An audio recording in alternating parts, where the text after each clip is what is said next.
આજકાલ દર 3માંથી 1 couple pregnancy માટે સંઘર્ષ કરી રહ્યું છે અને ક્યારેક તો ઘણા બધા કપલ ઘણા વર્ષોથી ટ્રાય કરે છે છતાં પણ રિઝલ્ટ નથી મળતું. જો વિડીયોના અંત સુધી તમે રહ્યા તો ગેરંટી છે કે તમારી પાસે નેચરલ પ્રેગ્નન્સી પ્લાન કરવા માટેનો કમ્પ્લીટ રોડમેપ હશે. તો ચાલો સૌથી પહેલા સૌથી ઇમ્પોર્ટન્ટ કન્સેપ્ટ સમજીએ. જો તમારે નેચરલી પ્રેગ્નન્ટ થવું હોય તો તેના માટે તમારે ફર્ટાઇલ પીરિયડ સમજવો પડશે. ઘણા બધા લોકો ઘણી બધી વારથી ટ્રાય કરતા હોય છે પણ એમને ફર્ટાઇલ વિન્ડોનો કન્સેપ્ટ ખબર જ નથી. મેડિકલી સ્ત્રીઓનો ફર્ટાઇલ પીરિયડ માત્ર 5થી 6 દિવસનો જ હોય છે.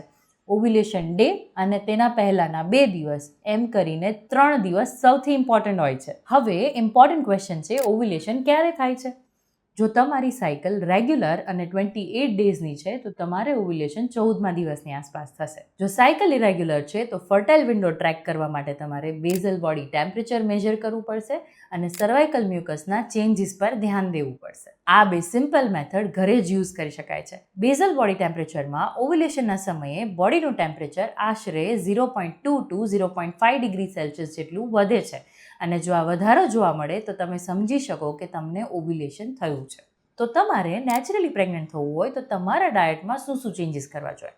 તો પ્લાન કરતાં પહેલાં એટલીસ્ટ 3 મહિના પહેલાંથી ડાયટમાં ચેન્જીસ ચાલુ કરી દેવા જોઈએ. ડાયટમાં સૌથી ઇમ્પોર્ટન્ટ છે ફોલિક એસિડ.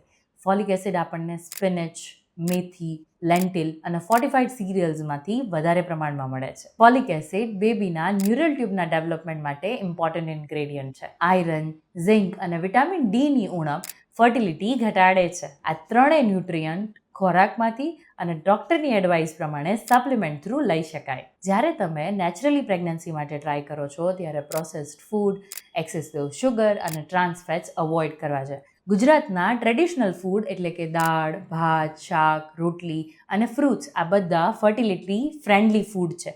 ફક્ત બેલેન્સ જાળવો. તો તમારે નેચરલી પ્રેગ્નન્ટ થવું હોય તો લાઇફસ્ટાઇલમાં શું ચેન્જીસ કરવા પડે? ઘણા બધા કપલ ડાયટમાં તો ચેન્જીસ કરે છે પણ લાઇફસ્ટાઇલને તો ભૂલી જાય છે અને એના કારણે એમને પ્રેગ્નન્સી રહેવામાં ઇશ્યુઝ થતા હોય છે. તો લાઇફસ્ટાઇલના ઘણા બધા પેરામીટર્સ છે કે જેમાં આપણે ઇમ્પ્રુવમેન્ટની જરૂરત છે. આજકાલ આ વધતો જતો સ્ટ્રેસ એ ફર્ટિલિટીનો સૌથી મોટો દુશ્મન છે. ક્રોનિક સ્ટ્રેસ કોર્ટિસોલ વધારે છે અને જે હોર્મોન ઇમ્બેલેન્સ કરે છે. યોગા, મેડિટેશન અને ડીપ બ્રીધિંગ એક્સરસાઇઝીસને રૂટીન લાઇફસ્ટાઇલમાં એન્કલકેટ કરો. સ્લીપ મિનિમમ 7 to 8 અવર્સની રાખો. ક્વોલિટી સ્લીપ રિપ્રોડક્ટિવ હોર્મોન્સને રેગ્યુલેટ કરે છે. લેટ નાઇટ સ્ક્રીન ટાઈમને ઘટાડી દો. એક્સરસાઇઝ મોડરેટ અમાઉન્ટમાં પણ યસ, એક્સરસાઇઝ જરૂરી છે. ઘણા ઓછા લોકોને ખબર છે કે વધારે પડતી એક્સરસાઇઝ પણ ફર્ટિલિટી ઘટાડે છે, particularly strenuous gym workouts. Walking, swimming અને લાઇટ યોગા આ બેસ્ટ ઓપ્શન છે. આલ્કોહોલ અને સ્મોકિંગ બંને મેલ અને ફિમેલ ફર્ટિલિટીને અફેક્ટ કરે છે એટલે કમ્પ્લીટલી અવોઇડ કરવા જોઈએ. હવે જ્યારે નેચરલ પ્રેગ્નન્સી પ્લાન કરતા હોઈએ છીએ ત્યારે મેલ પાર્ટનરે પણ અમુક ફેક્ટર્સનું ધ્યાન રાખવું જોઈએ. પ્રેગ્નન્સી માટે સ્પર્મ હેલ્થ પણ એટલી જ ઇમ્પોર્ટન્ટ છે. જેના માટે લેપટોપ ખોળામાં રાખવાનું ટાળો. એક્સેસિવ હીટના કારણે સ્પર્મ પ્રોડક્શન ડાઉન જાય છે. ટાઇટ અંડરવેર પહેરવાનું ટાળો. ટાઇટ અંડરવેરના કારણે ઓક્સિજનેશન રિડ્યુસ થાય છે અને હીટ પ્રોડક્શન વધે છે, સ્પર્મ કાઉન્ટ રિડ્યુસ થાય છે. વધારેમાં મેલ પાર્ટનરે ઝિંક રીચ ફૂડ્સ લેવા જોઈએ જેમ કે નટ્સ, લેગુમ્સ અને સીડ્સ જે સ્પર્મ ક્વોલિટીને ઇમ્પ્રૂવ કરે છે. Antioxidant, vitamin C and vitamin E એ સ્પર્મ ડીએનએ ડેમેજને ઓછો કરે છે. એન્ડ યસ, સ્મોકિંગ અને આલ્કોહોલ પણ સ્પર્મની ક્વોલિટીને ડાઉન કરે છે એટલે કમ્પ્લીટલી અવોઇડ કરવા જોઈએ. ઘણા કપલ્સને ફ્રસ્ટ્રેશન ત્યારે આવે છે જ્યારે પ્રોબ્લેમ મેલ સાઇડ હોય છે અને ઇન્વેસ્ટિગેશન ના થયું હોય. એટલે સીમન રિપોર્ટ હંમેશા કરાવવો જોઈએ. સીમન એનાલિસિસ એક સિમ્પલ અને અફોર્ડેબલ ઇન્વેસ્ટિગેશન છે. હવે જ્યારે નેચરલી પ્રેગ્નન્સી ટ્રાય કરતા હોઈએ છીએ ત્યારે ડૉક્ટરને ક્યારે કન્સલ્ટ કરવું જોઈએ? જો તમારી ઉંમર 35 યર કરતાં ઓછી છે તો એટલીસ્ટ 12 મહિના સુધી અનપ્રોટેક્ટેડ ઇન્ટરકોર્સ કર્યા પછી પણ પ્રેગ્નન્સી નથી રહેતી તો ડૉક્ટરને કન્સલ્ટ કરવું જોઈએ.